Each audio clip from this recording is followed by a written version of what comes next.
Yet it has the power to determine the direction of use of money in our economy. If we could take that power back and put the Federal Reserve under Treasury, we start to be in a position of being able to control monetary policy on behalf of the United States people. The Federal Reserve is totally private, and Alan Greenspan 2 weeks ago on PBS on Lair NewsHour said on record that they are above the law, the Congress, the President, everyone. No court can do anything. We run America.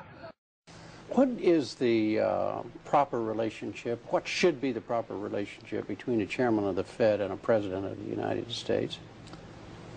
Well, first of all, the Federal Reserve is an independent agency, and that means basically that there is no other agency of government which can overrule actions that we take.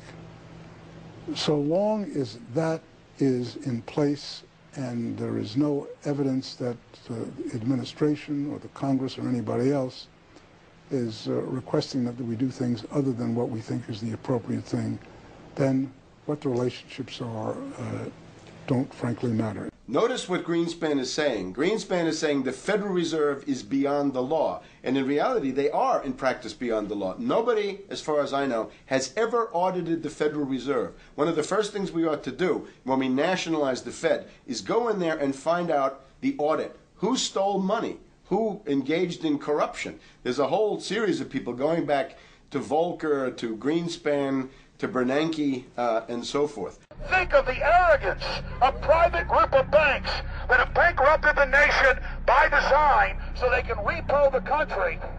A private group of banks that loaned us our own money back are telling us they're above the law. You are not above the law, criminals. No one is above the law. No one is above the law, and the private Federal Reserve sure as hell isn't either.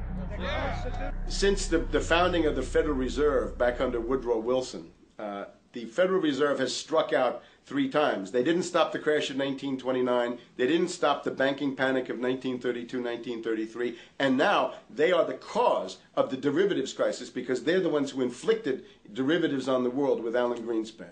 Instead of our economy being about goods and services and real products and manufacturing, it's all about these guys, the private Federal Reserve that masquerades as a government entity who controls the issuance of currency and credit. They're the ones that have cut off the liquidity in the market. They told us have a debt-based economy. Then they cut it off once they get us under their thumb and implode the economy so they can consolidate it. And that's what they're doing right now. I mean, it's in their own documents, it's in their own statements.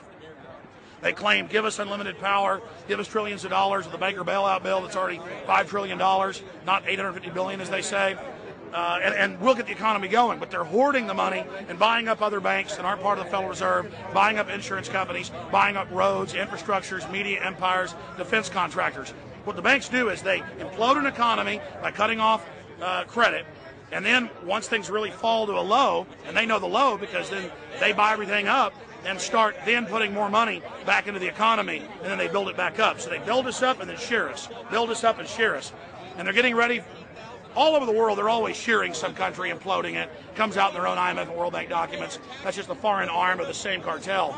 And these are the people who claim to be the saviors of the economy, the people who have created every important crisis in the past 100 years, the Federal Reserve. So it's illegal, it's unconstitutional, and it's a failure. And I think the failure is what everybody can see right now.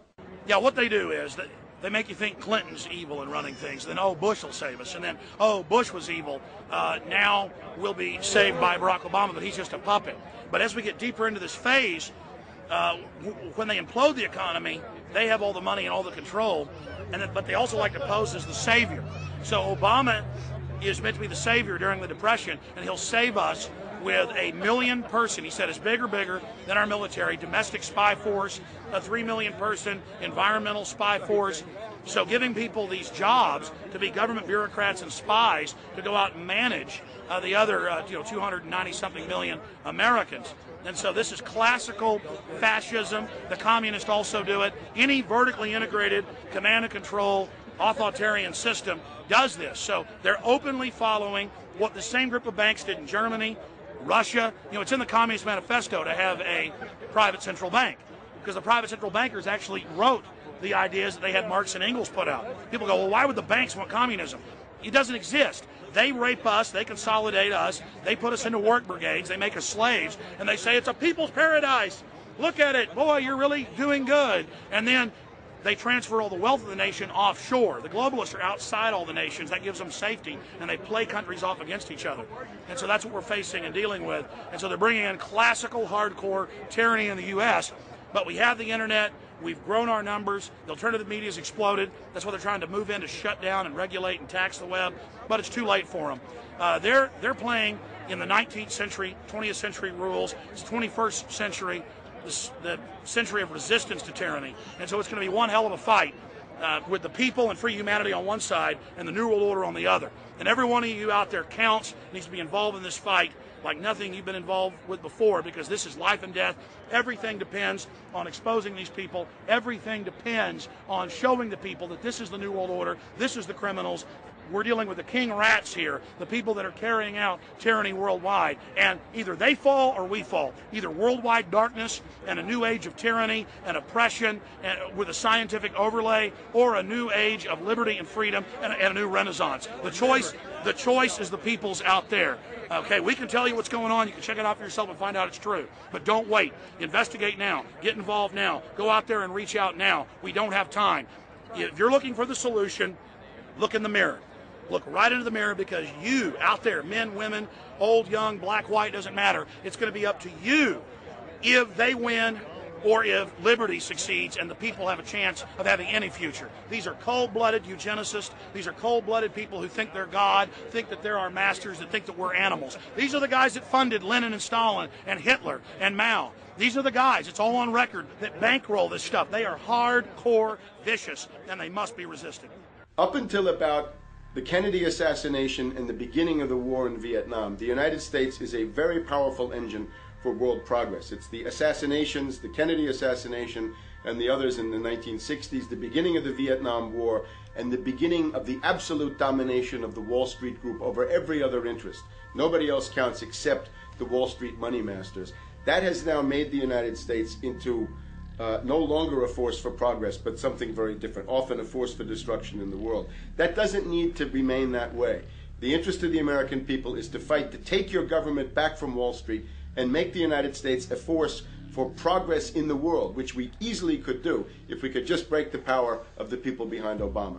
The main banks of Europe, which were started by Adam Weishaupt and Rothschild, the Banque Nationale de Paris, the Bank of England, the Bank of Italy, have all financed the messianic and war leaders of the last 200 years.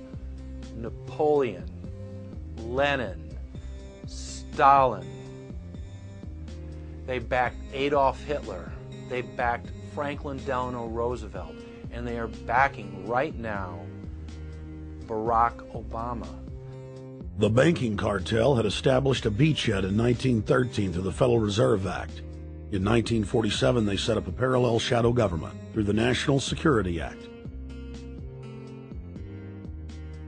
From 47 on, the national security state began the long process of absorbing federal and state bureaucracies, while at the same time undermining the constitutional power of Congress and dominating the executive branch. By controlling the issuance of currency and credit, the private Federal Reserve was able to buy up most of the Fortune 500.